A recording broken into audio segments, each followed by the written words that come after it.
Assalamualaikum warahmatullahi wabarakatuh dan salam sejahtera. Terima kasih kerana menonton video kami. Jangan lupa like, subscribe dan share. Selamat menonton.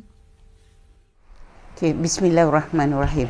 Baru-baru ni timbul isu tentang tuntutan Kesultanan Sulu kan terhadap kita ya, bayaran dan sebagainya. Nah, dari segi sejarah, sebenarnya Kesultanan Sulu tu pernah wujud dan dia tak begitu lama wujudnya, dalam 300 tahun, dan Kesultanan Sulu ini diasaskan oleh seorang tokoh daripada Johor ya. Dan lepas tu dia berkahwin, kita kata keluarganya berkahwin dengan Sultan Brunei, keluarga Sultan Brunei, dan akhirnya dia menjadi salah satu kesultanan dalam Empire Melayu pada masa itu, dalam kita kata tamadun Melayu ya. Tetapi kemudian Sulu sebenarnya bukan menguasai seluruh Sabah. Sulu hanya menguasai pantai timur Sabah, ya, macam Lahad Datu dan kawasan tepi. Sebab kepulauan Sulu tu adalah pulau kecil-kecil ya, yang paling besar Pulau Palawan aja, dan mereka duduk di situ. Lepas tu masa kedatangan Sepanyol, Kesultanan Sulu telah dikalahkan ya, dan kemudian Sepanyol telah mengambil alih seluruh Filipina ya. Dan pada 1878 yang menjadi asas kepada tuntutan diorang ni, itu adalah perjanjian Baron Overbeck ya, dengan daripada syarikat Borneo Utara dengan kita kata kerajaan Sepanyol, dengan kerajaan Kesultanan Sulu, bahawa syarikat Borneo Utara ini telah menguasai seluruh Sabah ya. Jadi kuasa Sulu telah dihadkan, dan pada masa itu kuasa Sulu hampir pupus ya. Jadi sebab itu perjanjian 1878 itu adalah satu asas perjanjian untuk syarikat Borneo Utara itu menghadkan kuasa Kesultanan Sulu yang hanya berlaku di pulau-pulau yang asal saja ya, tetapi tidak masuk Sabah dan Sarawak, tidak termasuk Sabah. Lepas tu kita dapati pada bila Amerika menduduki kita kata Filipina ya, 1915, perjanjian Carpenter atau perjanjian tukang kayu ya, perjanjian Carpenter telah diadakan. Dan dengan itu Amerika tidak lagi ada apa-apa klaim ke atas pantai timur Sabah. Dia adalah hak British ya.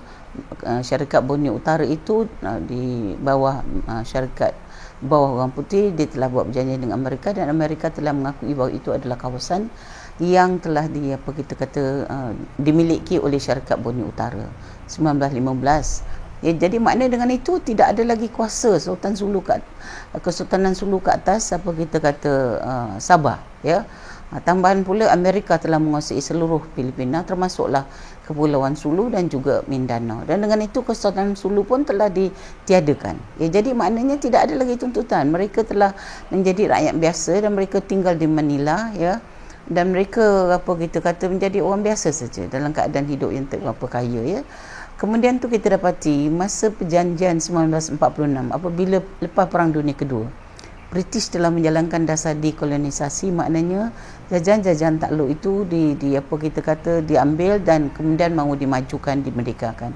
So dalam tahun 1946 ya, British telah diserahkan, atau syarikat Borneo Utara sebagai sebuah syarikat, dia telah menyerahkan seluruh Sabah itu atau Borneo Utara, North Borneo, kepada kerajaan British sebagai tanah jajahan takluk ya. Begitu juga Sarawak telah dibuat pada tahun 1946, tetapi kemudian kita dapati ada bantahan daripada orang-orang Sarawak, rukun 13 itu, maka kita dapati mereka protes, mereka bantah kemasukan Sarawak sebagai tanah jajahan British. Dan kita ingat peristiwa Rosely Dobbie kan, yang membunuh Stewart Duncan ya, di Sibu, dan itu menunjukkan protes orang tempatan. Mereka tidak setuju Sarawak diserahkan pada British, tapi itulah British macam biasa, dia berjaya mengatasi bantahan itu, dan akhirnya Rosely Dobbie telah dihukum gantung dan Sarawak tetap menjadi jajahan takluk British ya. Dan di tanah Melayu pada masa itu British juga tubuhkan Malayan Union tahun 46, tetapi orang-orang Melayu telah membantah, maka mereka telah menubuhkan UMNO atau Pekembar, dan mereka telah bernegosiat ataupun berunding dengan British, dan akhirnya pada tahun 1948, 1 Februari 1948, maka Persekutuan Tanah Melayu telah ditubuhkan dengan perjanjian Persekutuan 1948. Malayan Union telah dicabut, dan dengan itu negeri-negeri Melayu diserahkan semula kepada Sultan-Sultan Melayu, dan akhirnya kita dapati lahirlah sebuah persekutuan, ya, yang Kuala Lumpur menjadi ibu negaranya, ya. Tapi masa itu kita belum merdeka. Tetapi yang saya nak beritahu di sini bahawa Persekutuan Tanah Melayu telah ditubuhkan hasil daripada penolakan Melayu, sedangkan Sabah dan Sarawak itu ataupun North Borneo dan Sarawak telah terus menjadi jajahan takluk British, sehinggalah masa kita nak tubuhkan Malaysia 1963 barulah kerajaan sendiri ataupun kemerdekaan diberi kepada Sarawak, dan kemudian itu dengan persetujuan mereka dibuat referendum berkali-kali, dan akhirnya United Nations mengesahkan bahawa Sarawak dan Sabah itu masuk dalam Malaysia atau menjadi anggota negara Malaysia. Jadi itu 1946-49 punya cerita. Tetapi bila lagi satu perjanjian atau lagi satu perkara yang mengikat kita bahawa Sabah Sarawak itu adalah kawasan dalam negara Malaysia ialah Perjanjian Malaysia 1963. Dan apabila United Nations, ya, dia buat satu penyelidikan dan dia mengesahkan bahawa sokongan untuk masuk Malaysia itu ada datang daripada orang Sabah dan Sarawak juga, walaupun sebahagian kecil tak setuju, tapi dia ambil majoriti, dan akhirnya United Nations atau Pertubuhan Bangsa-Bangsa Bersatu mengakui bahawa dengan perjanjian Malaysia itu Sabah dan Sarawak, ya, Sabah terutamanya masuk dalam Malaysia bersama-sama dengan negeri-negeri lain di Persekutuan Tanah Melayu. Jadi maknanya kita ada beberapa perjanjian yang telah menetapkan bahawa Kerajaan Sulu itu tidak ada lagi dan dia tidak ada kuasa ke atas Sabah, sebab dia telah menyerahkan Sabah itu atau North Borneo itu kepada syarikat Borneo Utara, dan lepas itu diserahkan kepada Amerika. Bila menakluk Filipina, dia telah serahkan kepada British, ya, perjanjian Carpenter, dan lepas itu perjanjian menyerahkan negeri-negeri dua Sabah dan Sarawak itu kepada British sebagai tanah jajahan takluk British pada tahun 46, ya, dan 49, dan akhirnya masa kita tubuhkan Malaysia 1963, maka perjanjian Malaysia itu 1963 dan juga pengiktirafan United Nations yang memberi kita taraf sebagai sebuah negara diikui antarabangsa dan menjadi daftar Pertubuhan Bangsa-Bangsa Bersatu, maka kita telah menjadikan Sabah sebahagian daripada negara Malaysia. Jadi tidak ada soal tuntutan Sulu. Mereka telah lepaskan hak milik mereka itu awal sejak kurun ke-19 melalui perjanjian-perjanjian. Dan setahu saya setiap kali perjanjian lama akan terbatal, null and void bila kita ada perjanjian baru, dan itu yang berlaku. Jadi tidak ada soal tuntutan Sabah, tuntutan Filipina ke tuntutan Sabah ke atas Sabah, dan isunya berbeza. Sebenarnya tuntutan ke atas Sabah itu tak ada, tetapi yang jadi isu hari ini ialah bayaran allowance kepada keluarga Kesultanan Sulu, waris-waris Kesultanan Sulu, ya. Dan Kesultanan Sulu itu pun sebenarnya telah habis, dah lama pupus dah, ya, setelah dijajah oleh Spanyol, oleh Amerika, lepas tu oleh bangsa-bangsa bersatu, dan akhirnya dia cuma waris saja, makna keturunan dia. Dan isunya dikatakan pada 2013, ya, apabila serangan Lahad Datu berlaku, maka dikatakan kerajaan pusat telah memberhentikan. Tetapi dalam penyelidikan saya bahawa sebenarnya tuntutan itu diberhentikan ialah kerana ada 3 kumpulan yang menuntut tentang allowance itu. Ya, bukan Sabah menuntut allowance itu, ya. Allowance itu ada 3 kumpulan. Jadi sekarang kerajaan nak bagi pada satu. Saya pernah disebarkan satu cek, ya, yang ditandatangani oleh seorang pegawai atasan daripada Isma Putra, bahawa cek itu tak dapat diberi kepada siapa. 3 orang menuntut. Jadi kita tak tahu yang mana satu betul. Itu yang kita tahan. Tapi sekarang dikatakan kerana adanya serangan Lahad Datu. Saya tak tahu. Tapi saya tahu dia tu berpecah-pecah dah sekarang. Ya, dan serangan Lahad Datu yang Kiram 3 tu, ya, yang buat ke atas Sabah itu memang suatu pengkhianatan, dan orang yang berkhianat pada negara kita, seorang pegawai, seorang anggota polis itu telah pun disalahkan, disabitkan dan telah dipenjara. Sebagai ini soal kedaulatan kita. Jadi pada hari ini, ya, isu yang berbangkit ialah allowance kepada waris-waris Sultan-Sultan Sulu, ya, Kesultanan Sulu. Dan ini pula menjadi ini adalah keputusan mahkamah, kalau tak silap saya keputusan mahkamah Filipina yang telah meletakkan kita kena bayar pada Kesultanan Sulu. Kemudian kerajaan persekutuan mungkin kerana tak nak gaduh, maka diikut, ya, masa kita tubuh Malaysia diikut. Tetapi kemudian berpuluh tahun benda tu telah dilaksanakan. Lepas tu ada isu pula perebutan kesultanan sebab 5,000. Mula-mula saya rasa dia 5,000. Ada orang kata pula 5,300, ada pula kata 5,500.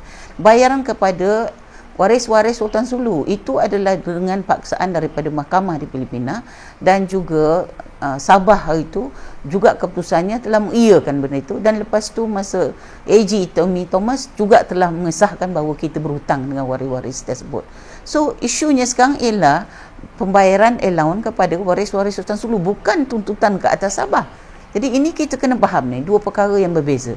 Dan sekarang ini isu ni sentiasa dibangkitkan. Okey, saya nak cerita sikit masa kita nak tubuh Malaysia.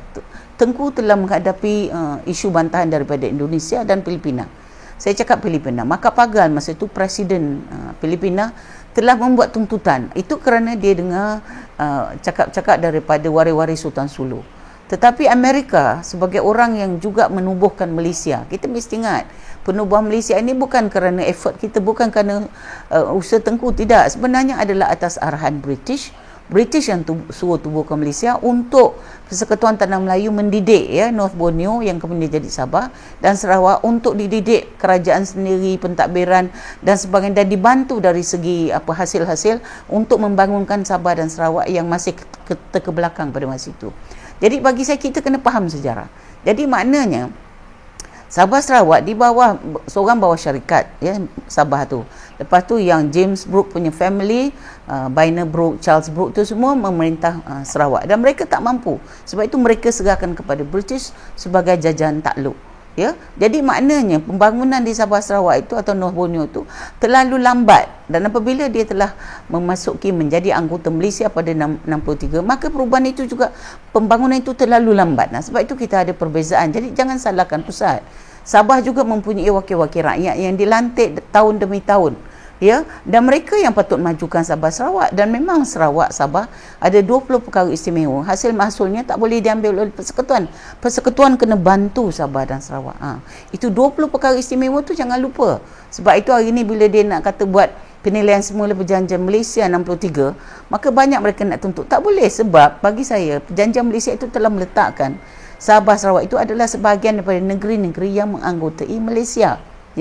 Bukan kita kata bukan dia boleh berdiri sebagai satu wilayah, Sabah satu wilayah, Sarawak satu wilayah, dan Persekutuan Tanah Melayu satu. Itu tuntutan mereka dulu, tetapi bila buat perjanjian benda itu telah tidak dijadikan, maka semua negeri adalah anggota Malaysia, tidak ada bahagian. Sebab itu bila nak buat perubahan dalam M63 ataupun perjanjian Malaysia 63, benda itu tak boleh dilakukan, sebab memang telah diisytiharkan bahawa negeri-negeri dalam Malaysia ialah terdiri daripada di start Johor, Pahang, Kedah dan sebagainya, Sabah dan Sarawak.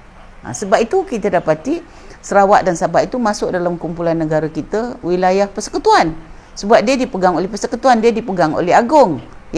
Jadi sebab itu kita dapati tuntutan Sabah tu kadang-kadang Sabah dan Sarawak itu tak dapat dipenuhi kerana struktur itu telah begitu rupa. Akhirnya kita dapati Sarawak menggunakan perkataan Ketua Menteri jadi Premier. So itu dah berlanggar pula dengan persekutuan yang ada Perdana Menteri. Tapi saya tak nak sentuh, saya dah sentuh tempat lain. Tapi itulah. Jadi maknanya masa penubuhan Malaysia itu, Maka Pegal telah cuba. Tetapi Amerika sebagai orang yang kontrol Filipina, walaupun Filipina dah merdeka, tapi kita kena tahu bahawa mereka ni tak lepaskan jajahan takluk dia, walaupun dia tak jadi Presiden Filipina, tetapi dia mengawal dasar-dasar di Filipina. Begitu juga apa kita kata, sebab Filipina tu memang bawa Amerika. Macam Indonesia tak ada siapa kawal, sebab Belanda malas campur tangan. So Presiden Soekarno sendiri buat ganyang Malaysia, buat konfrontasi dengan Malaysia, hantar tentera ke Malaysia, dan akhirnya Adam Malik, Tun Adam Malik telah menjadi Menteri Luar, dan dia telah berunding dengan Tuan Razak dengan arahan, dengan orang belakangnya adalah United Nations, Amerika juga apa kita kata undermine Indonesia. Mesti ingat itu sampai hari ini. Sebab bila misalnya Soekarno berbaik dengan PKI atau PKI, Parti Komunis Indonesia, Amerika dari belakang telah main campur tangan. Dia hantar pasukan kapal perangnya di Teluk Jakarta. So Presiden Soekarno terpaksa diturunkan. ya, dengan kudeta ya oleh Soeharto, dan Soeharto pun dinaikkan oleh Amerika. Jadi walaupun negara-negara kita ni dah merdeka, tetapi kita mesti ingat kuasa besar ni tak pernah lepaskan bekas-bekas jajahan. Tak bolehnya kerana kepentingan perdagangan, ekonomi, ya, dan juga dia sendiri tak akan lepaskan. Macam Indonesia sampai hari ini pun mendapat bantuan-bantuan teknikal daripada Amerika, dan walaupun dia berbaik dengan Rusia, tetapi dia kena menghadap juga dengan Amerika, ya. Presiden Jokowi dipanggil ke Amerika. Saya ingat saya dapat satu WhatsApp. So bagi saya, kita kena faham, walaupun kita kata merdeka, tapi kita tak pernah terlepas daripada cengkaman pengaruh-pengaruh luar ni, ya, dalam ekonomi, dalam politik, dalam strategi, dalam keselamatan, ya, even dalam juga peradaban itu sendiri, ya. Sebab Eropah sekarang atau Barat mengontrol kita dalam semua hal. Kalau tidak, tak adalah kita ada LGBT, kita ada kutukan-kutukan pada Nabi Muhammad SAW, mereka mencemooh Islam, sedangkan orang Islam tak cemooh orang Kristian. Ya, macam di India, orang Hindu mencemooh Islam, bunuh orang Islam. So bagi saya ini agenda dunia, ya, agenda dunia. Jadi bagi kita kena faham.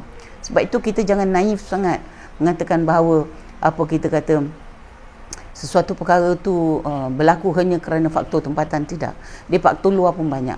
So balik pada kes tuntutan Filipina, maka apakah dah cuba, tetapi Amerika warning dia, dan mesti ingat, dan dia terpaksa lepaskan apa saja komen dia. So lepas itu Filipina tak ganggu lagi penubuhan Malaysia, ya. Lepas tu kita dapati baru-baru ni seorang dia punya anggota parlimen, kalau tak silap, bangkitkan isu tu lagi. So Datuk Isyamuddin telah jawab. Ya, itu pertikaian luar, sebab kita Malaysia adalah negara yang mempunyai kedaulatan sendiri, ya.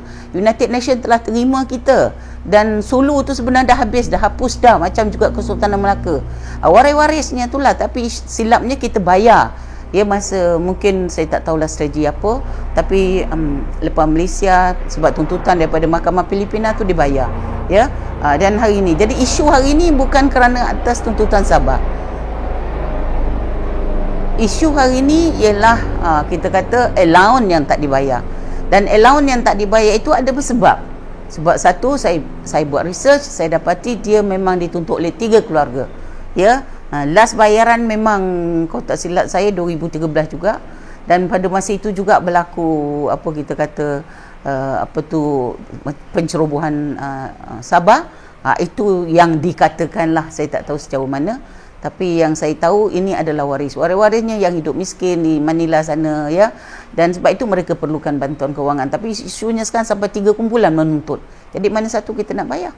Jadi inilah. Jadi bagi saya, tuntutan Sabah ni tak berlaku lagi dah. United Nations dah iktiraf kita, dah ada perjanjian. Dan perjanjian terkini ialah perjanjian Malaysia yang overrule semua perjanjian-perjanjian yang ada sebelum itu. Jadi oleh kerana itu kita tak ada isu, ya. Tapi cuba kita kena defend negara kita. Ada saya tengok setengah netizen yang duk tak tahu apa-apa, pergi sokong pula tuntutan itu. Saya kata ini satu isu bangsa kita ni. Walaupun dia orang Malaysia, tapi setia dia kepada orang luar, ya. Setia dia kepada orang luar, macam apa yang berlaku pada Lahad Datu. Kalau tak ada sokongan orang tempatan yang menyembunyikan, polis lagi, ya, yang menyembunyikan informasi-informasi tentang apa kita kata beberapa gejala kemasukan yang agak pelik di Sabah, di Lahad Datu dulu. Sampai dia orang masuk berapa ratus orang tentera angkatan kerajaan Sulu tu, yang so-called kerajaan Sulu lah, masuk ke situ, lepas tu buat serangan. Tapi mereka tak boleh, sebab mereka mesti ingat orang di sana dah jadi orang Malaysia, setianya kepada orang Malaysia.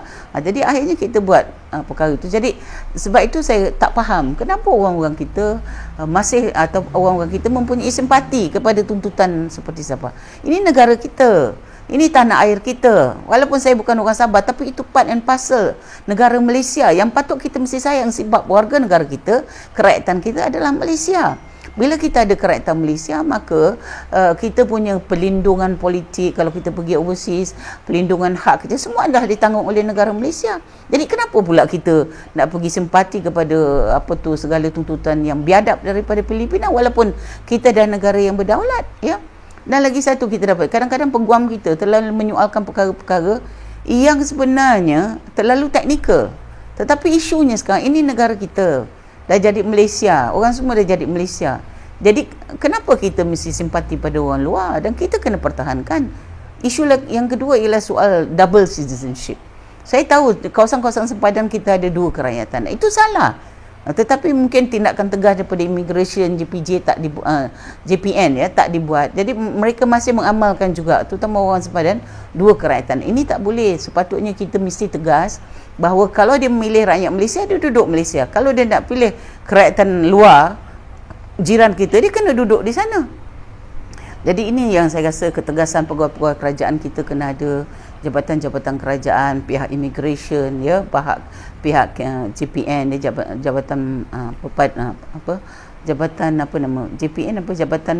bukan perpaduan negara, Jabatan Pendaftaran Negara, itu semua kena betul, ya. Jadi bagi saya kita semua kena bersatu sebab ini negara kita dan mesti hak seinci pun sebenarnya tak boleh kita serahkan kepada orang asing, ya, macam berlaku pada Pulau Batu Putih, ya. Patutnya ada tuntutan hari itu, ada usaha untuk boleh ulang bicara. Kenapa kita lepaskan?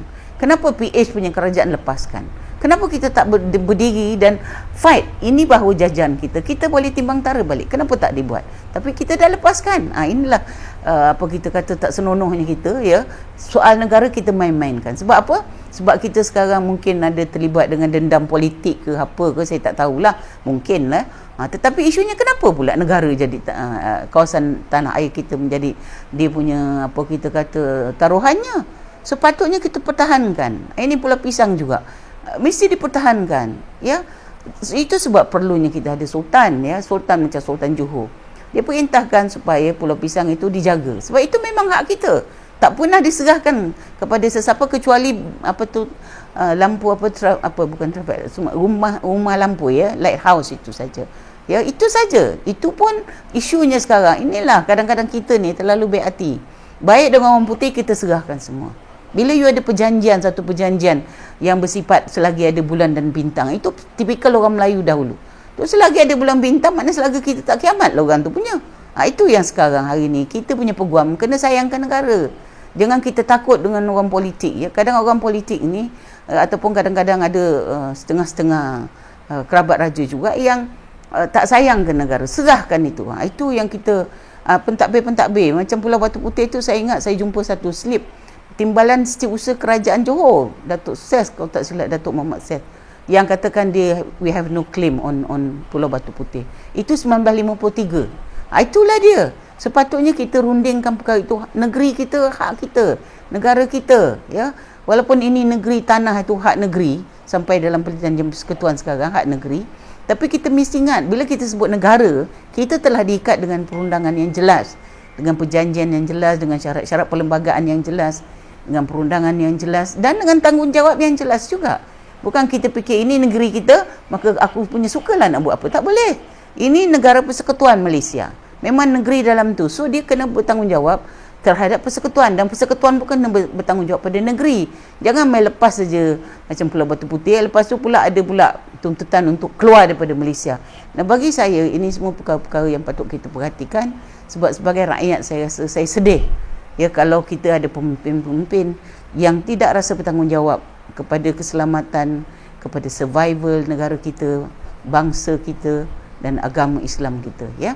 Sebab itu tuan-tuan dan puan-puan, saya terpanggil untuk buat video ini kerana banyak orang salah faham. Sabah itu hak Malaysia. Sabah itu dalam Malaysia. Dan beberapa perjanjian telah melepaskan sejak tahun 1878. Jadi yang persidangan di Perancis itu yang mengatakan kita berhutang sampai 68 bilion itu salah. Sebab diambil daripada 1878. Pada 1878 itu memang perjanjian, tapi itu antara syarikat. Lepas tu syarikat tu dah serahkan. Dan Amerika pun treaty itu telah dibuat. Dah tak ada claim atas Sabah. Amerika tak claim. So bila Filipina merdeka, bila Amerika merdekakan Filipina 1947 kalau tak silap saya, maka Sabah tak masuk dalam Filipina. So jadi macam mana hari ni pula kata Sabah tu part of Filipina? Salah, ya, sebab Amerika tak terima, dah beri itu pada British. Dan bila kita perjanjian serahan Sabah Sarawak pada British, memang Sabah itu dah serah pada British, dah jadi tanah jajan tak oleh British. Dan masa kita buat perjanjian Malaysia, maka perjanjian Malaysia telah masuk dan United Nations telah iktiraf Sabah sebahagian daripada Malaysia. Jadi kenapa pula nak buat tuntutan hari ini? Ini semua kadang-kadang saya takut gimmick politik aja. Ya, orang-orang luar ni tengok kita, memang dia kalau boleh nak timbulkan huru-hara dalam negara kita, nak pecah belahkan masyarakat kita, penduduk kita, ya. Jadi memang pun sekarang netizen ada yang tak tahu apa-apa, setuju, sokong. Ada peguam juga yang timbulkan perkara-perkara teknikal yang sampai tu. Bagi saya, you kalau warga negara Malaysia, you pegang pasport Malaysia, cinta you mesti pada negara Malaysia. Walaupun professional lawyer ke, macam saya pensyarah ke, yang betul-betul tu kita cakap. Kalau perjanjian pinta Amerika dah keluarkan apa tu Sulu tu, Sabah tu daripada Filipina, dan Sulu pada masa itu dah habis dah jatuh dalam kerajaan dia, tak ada lagi dah, dia menjadi orang biasa. So kenapa pula kita pula nak ambil perjanjian 1878, nak buang 1915 ya, kita nak buang pula Crown Kolonis punya 1946 status Sabah Sarawak, lepas tu kita nak buang pula perjanjian Malaysia. Saya kata ini kita kena tanggungjawab pada negara kita, ya. Sebab itu saya harap rakyat Malaysia kena sedar, ini negara kita, ya, ini negara kita. Orang sebenarnya kalau boleh 1 inci tanah pun kita tak nak bagi pada orang, walaupun nak dibeli, ya, nak dibeli. Kenapa masa PH nak jatuhkan BN dulu dia kata forest itu telah dijajah sampai sekarang sama aja. Kenapa masa dia pegang jadi kerajaan forest itu dia teruskan, ya. Saya ingat ada pemimpin nombor 1 dia kata, oh tak pakai bahasa Melayu, pakai bahasa Cina. Masa PH kenapa bahasa Cina terus dipakaikan dekat forest itu, ya. Kita kena tahu dia sewa, ya, dan dia sewa warga negara itu adalah hak negara kita. Kalau kita tak lepaskan dia orang, tak ada itu. Kenapa yang 2.1 juta, ya, 1.2 juta ke yang orang Cina masuk sini tak keluar-keluar, kahwin dengan orang tempatan, beranak pinak di sini, anaknya jadi warga negara Malaysia. Kenapa kita tak bising? Kenapa lawyer-lawyer kita tak timbulkan isu-isu teknikal macam tu? Kenapa dia tak ada safeguard the future generation of Malaysia? Kenapa mesti biarkan orang luar berkahwin dengan sini, lepas tu hilang, dia masuk di mana-mana, dalam kedai ke, dalam syarikat ke, dalam apartmen ke, dan kita tak timbulkan. Jadi ini saya rasa patut menjadi satu perkara yang kita perhatikan betul-betul. Jadi saya harap, saya menyerulah supaya kita semua warga negara Malaysia yang sayangkan negara kita ini, kita sebenarnya mesti berikrar tidak akan melepaskan 1 inci pun tanah negara kita kepada orang luar, dan kita sebagai rakyat kena sokong kerajaan yang mendukung, menjaga dan menentukan kedaulatan suvereniti negara kita ini terus kekal dan bekerja untuk itu. Kita tak mahu ahli-ahli politik yang tidak bertanggungjawab. Kita tak mahu ahli-ahli politik yang main lepas tangan ataupun yang simpati kepada asal keturunan dia daripada negara-negara lain. Dan lepas itu kita tak mahu mereka itu sekarang menjajah kita secara senyap, ya, dengan beranak pinak di sini, dan akhirnya dia menguasai bandar-bandar, syarikat-syarikat, perniagaan dan sebagainya. Dan akhirnya orang-orang Melayu yang menjadi pembela kepada tanah air ini, macam saya ni, terus tinggal di kampung, ya, terus tak tahu apa-apa, dan bila dah tak ada ilmu pula, menyokong pula perkara-perkara yang sepatutnya tak disokong, dan akhirnya siapa yang rugi. Sebab itu saya rasa kita semua kena hati-hati dalam perkara ini. Jadi sokonglah, sayanglah negara kita, sebab kita tak ada negara lain, ini negara kita. Saya nak pergi mana misalnya, saya ambil saya je, saya nak pergi mana? Nak pergi Indonesia. Bukan negara saya dah lahir sini, besar sini, bekerja di sini, beranak pinak di sini, ya, bergerta di sini. Buat apa saya nak pergi negara orang? Miskin-miskin pun Malaysia, selesa saya duduk di sini, ya. Saya nak pergi mana? Australia. Buat apa? Saya bolehlah duduk, adalah duit sikit boleh pergi sana, tapi nak buat apa? Itu negara orang, tahu tak? Ya, saya biasa makan sambal belacan sini, makan asam tumis, sambal tumis. Buat apa saya nak pergi makan steak sekali-sekala? Bolehlah makan makanan orang asing, tapi makan steak tiap-tiap hari, gila lah kita kan. Kita sakit jantung selalu lah, darah tinggi selalu lah, ya. Kita dah biasa alam kita, cuaca panas, hujan, ya, musim kering, ya, musim monsun, semua dah biasa. Jadi negara kita buruk baik, kata orang hujan emas di negara orang, hujan batu di negara kita, 1000 kali baik negara kita. Sebab di sinilah saudara mara kita, di sinilah keturunan kita, di sinilah pusara tok nenek kita boleh kita lawat bila raya, di sinilah tempat kita bersekolah, dan di sinilah semua segala-galanya sampai mungkin kita mati di sini. Itu, ya, di mana kita dikebumikan itu terpulang pada Allah SWT. Tetapi akhirnya kita boleh tentukan ini negara kita, ya. Jadi tuan-tuan, saya harap kita jangan lepaskan negara kita kerana sebab politik, kerana sebab kita nak jatuhkan kerajaan, ya, sebab kita nak tunjukkan kita punya kepandaian, profesionalism kita, ataupun kerana kita nak salahkan pemimpin lepas-lepas, atau kita nak salahkan pemimpin yang ada sekarang.